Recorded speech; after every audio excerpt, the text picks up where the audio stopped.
दोस्तों, जैसा कि आप जानते हैं, यूके आज भी इंडियन एप्लीकेंट्स के लिए एक बहुत ही पॉपुलर डेस्टिनेशन है, चाहे वो हायर एजुकेशन के लिए हो, करियर अपॉर्चुनिटीज के लिए हो या फिर सेटल होने के लिए। यूके की इमिग्रेशन पॉलिसीज और उसमें होने वाले चेंजेस हर एप्लीकेंट के लिए बहुत इम्पोर्टेंट होते हैं, खासकर जब न्यू रूल्स आते हैं और कुछ बड़े पॉलिटिकल फिगर्स जैसे नाइजल फैराज अपनी नई इमिग्रेशन स्ट्रैटेजीज लेकर आते हैं, तो इसके इम्पैक्ट को समझना बहुत जरूरी हो जाता है। इसलिए चलिए आज हम डिटेल में डिस्कस करते हैं यूके इमिग्रेशन सिस्टम के नए डेवलपमेंट्स को, नाइजल फैराज की इमिग्रेशन फिलॉसफी को, और ये सारे चेंजेस इंडियन एप्लीकेंट्स को किस तरह अफेक्ट कर सकते हैं। सबसे पहले यूके गवर्नमेंट के रिसेंटली रिलीज किए गए इमिग्रेशन व्हाइट पेपर की बात करते हैं। व्हाइट पेपर वो ऑफिशियल डॉक्यूमेंट होता है जिसमें गवर्नमेंट अपनी नई इमिग्रेशन पॉलिसीज और रिफॉर्म्स को अनाउंस करती है, ताकि एप्लीकेंट्स को एडवांस में पता चले कि आने वाले समय में क्या क्या रूल्स होंगे। इस व्हाइट पेपर में खासकर स्किल्ड वर्कर वीजा सिस्टम को लेकर काफी चेंजेस बताए गए हैं, जैसे एलिजिबिलिटी क्राइटेरिया को स्ट्रिक्ट करना, मिनिमम सैलरी थ्रेशहोल्ड्स को बढ़ाना, इंग्लिश लैंग्वेज रिक्वायरमेंट्स को और टफ बनाना और फैमिली वीजा रूल्स को टाइटन करना। साथ ही साथ पोस्ट स्टडी वर्क वीजा में भी कुछ बड़े चेंजेस प्रपोज किए गए हैं। इसका मतलब ये है कि अब जो लोग यूके में स्किल्ड वर्कर वीजा पर आना चाहते हैं, उन्हें पहले से ज्यादा क्वालिफिकेशन, एक्सपीरियंस और सैलरी का प्रूफ दिखाना होगा, जिससे कि सिर्फ हाई स्किल्ड और हाई पेड वर्कर्स को ही चांस मिले। हेल्थ केयर सेक्टर के लिए जो पहले थोड़ा ज्यादा फ्लेक्सिबिलिटी थी, उसमें भी काफी रिस्ट्रिक्शंस आने वाली हैं। मतलब डॉक्टर्स, नर्सेज और हेल्थ प्रोफेशनल्स के लिए जो अभी तक आसान था वीजा लेना, अब वो प्रोसेस और ज्यादा डिफिकल्ट हो सकती है। इसके अलावा फैमिली वीजास के लिए भी एलिजिबिलिटी क्राइटेरिया सख्त करने की प्लानिंग है, जिससे एप्लीकेंट्स को अपने स्पाउस या डिपेंडेंट्स के लिए ज्यादा डॉक्यूमेंटेशन और प्रूफ्स देने होंगे। तो ओवरऑल यूके गवर्नमेंट का एम ये है कि इमिग्रेशन को कंट्रोल करके नेटिव पॉपुलेशन के इकोनॉमिक और सोशल इंटरेस्ट्स को प्रायोरिटी दी जाए। अब बात करते हैं नाइजल फैराज की, जो यूके के एक बड़े पॉलिटिकल फिगर हैं और ब्रेक्सिट मूवमेंट के सबसे बड़े सपोर्टर्स में से एक रहे हैं। नाइजल फैराज ने रिसेंटली अपने इंटरव्यूज और स्टेटमेंट्स में अपनी नई इमिग्रेशन पॉलिसी का खुलासा किया है, जिसमें उन्होंने कहा है कि यूके को केवल एसेंशियल माइग्रेंट्स को ही एडमिट करना चाहिए। मतलब कि सिर्फ हेल्थ केयर वर्कर्स, इंजीनियर्स और कुछ जरूरी स्किल्ड प्रोफेशनल्स को ही शॉर्ट टर्म बेसिस पर यूके में आने दिया जाना चाहिए, और जो भी माइग्रेंट यूके आता है उसे केवल लिमिटेड टाइम के लिए वीजा मिले, उसके बाद उसे वापस अपनी कंट्री जाना होगा। उनका कहना है कि लॉन्ग टर्म सेटलमेंट को खत्म करना चाहिए, ताकि इमिग्रेशन की वजह से यूके की पॉपुलेशन ग्रोथ अनकंट्रोल्ड न हो।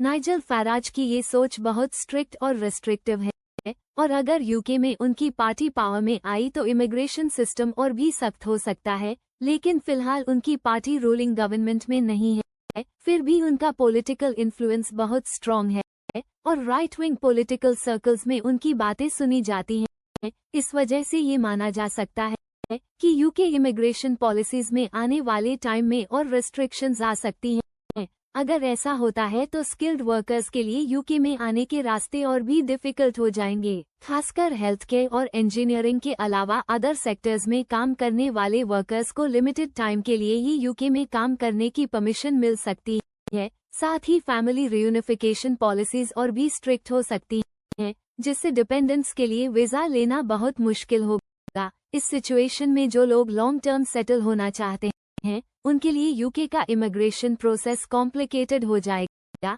इंडियन एप्लीकेंट्स के लिए इसका मतलब साफ है कि आपको अपनी प्रोफाइल को और ज्यादा स्ट्रॉन्ग बनाना होगा। Higher qualifications, better English language skills और रेलेवेंट वर्क एक्सपीरियंस हासिल करना होगा, क्योंकि अब यूके में सिर्फ हाई स्किल्ड और हाई सैलरी वाले एप्लीकेंट्स को ही वीजा मिलने के चांसेस होंगे। अगर आप हेल्थ केयर या इंजीनियरिंग सेक्टर्स से हैं, तो आपके लिए थोड़ी राहत हो सकती है, क्योंकि नाइजल फैराज ने इन्हें एसेंशियल माना है। लेकिन बाकी सेक्टर्स के लिए रिस्ट्रिक्शंस बढ़ेंगी। इंडियन स्टूडेंट्स के लिए भी ये चेंजेस इम्पोर्टेंट हैं, क्योंकि पोस्ट स्टडी वर्क वीजा में जो करंटली फ्लेक्सिबिलिटी है वह कम हो सकती है, डिग्री लेवल की रिक्वायरमेंट्स बढ़ सकती हैं और इंग्लिश लैंग्वेज प्रोफिशिएंसी पर ज्यादा जोर दिया जाए। जाएगा। इसका मतलब ये हुआ कि आपको अपनी स्टडीज और लैंग्वेज स्किल्स पर ज्यादा फोकस करना होगा ताकि आप वीजा क्राइटेरिया पूरा कर सकें। स्किल्ड वर्कर्स को सैलरी थ्रेशहोल्ड्स मीट करनी होंगी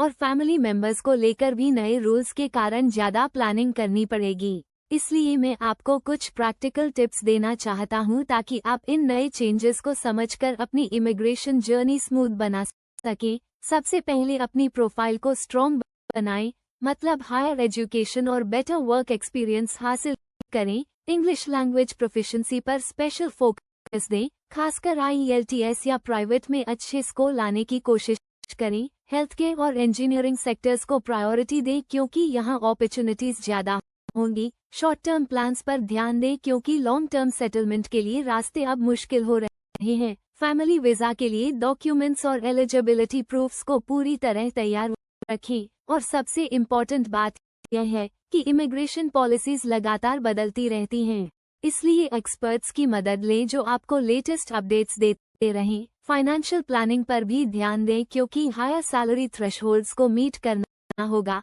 हर पॉलिसी चेंज के साथ चैलेंजेस भी आते हैं और नए अपॉर्चुनिटीज भी। चैलेंजेस में सबसे बड़ा है वीजा प्रोसेस का और ज्यादा कॉम्प्लेक्स होना, लॉन्ग टर्म सेटलमेंट का डिफिकल्ट होना, फैमिली वीजा के स्ट्रिक्ट रूल्स और हेल्थ केयर सेक्टर में टफ कॉम्पिटिशन।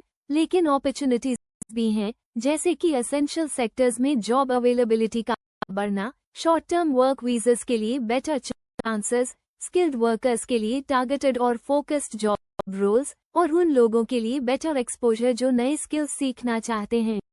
अगर यूके में इमिग्रेशन रेस्ट्रिक्शंस ज्यादा बढ़ती हैं तो इंडियन एप्लीकेंट्स के लिए ऑल्टरनेटिव कंट्रीज को भी देखना जरूरी हो जाता है, जैसे कि कनाडा जो अभी भी स्किल्ड वर्कर्स के लिए एक टॉप चॉइस बना हुआ है। रिलेटिवली आसान PR प्रोसेस के साथ ऑस्ट्रेलिया में भी स्किल्ड माइग्रेशन के लिए काफी फ्लेक्सिबिलिटी है। जर्मनी में टेक और इंजीनियरिंग सेक्टर्स में काफी अपॉर्चुनिटीज हैं। न्यूजीलैंड शॉर्ट टर्म और लॉन्ग टर्म दोनों तरह के वर्क वीजास की सुविधा देता है और यूरोपियन कंट्रीज जैसे फ्रांस और नेदरलैंड्स भी इमिग्रेंट फ्रेंडली पॉलिसीज लेकर आ रहे हैं, खासकर स्टूडेंट्स और स्किल्ड वर्कर्स के लिए।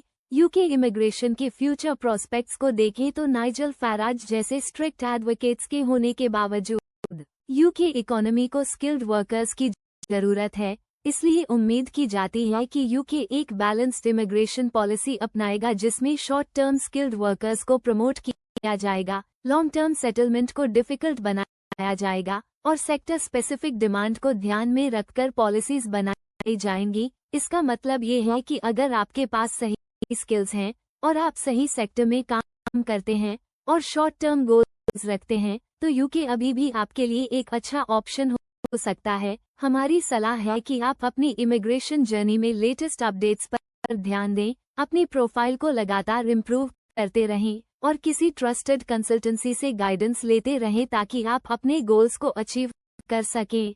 फाइनेंशियल प्लानिंग करें, इंग्लिश प्रोफिशिएंसी पर मेहनत करें और हेल्थ केयर या इंजीनियरिंग जैसे एसेंशियल सेक्टर्स में अपॉर्चुनिटीज तलाशें। तो दोस्तों, आज के इस डिस्कशन में हमने डिटेल में जाना कि यूके इमिग्रेशन पॉलिसीज में क्या क्या चेंजेस आ रहे हैं, नाइजल फैराज के इमिग्रेशन प्रपोजल्स क्या हैं, इंडियन एप्लीकेंट्स के लिए इन चेंजेस का मतलब क्या है और आपको क्या प्रैक्टिकल स्टेप्स लेने चाहिए ताकि आप इन नए रूल्स के तहत भी सक्सेसफुल हो सकें।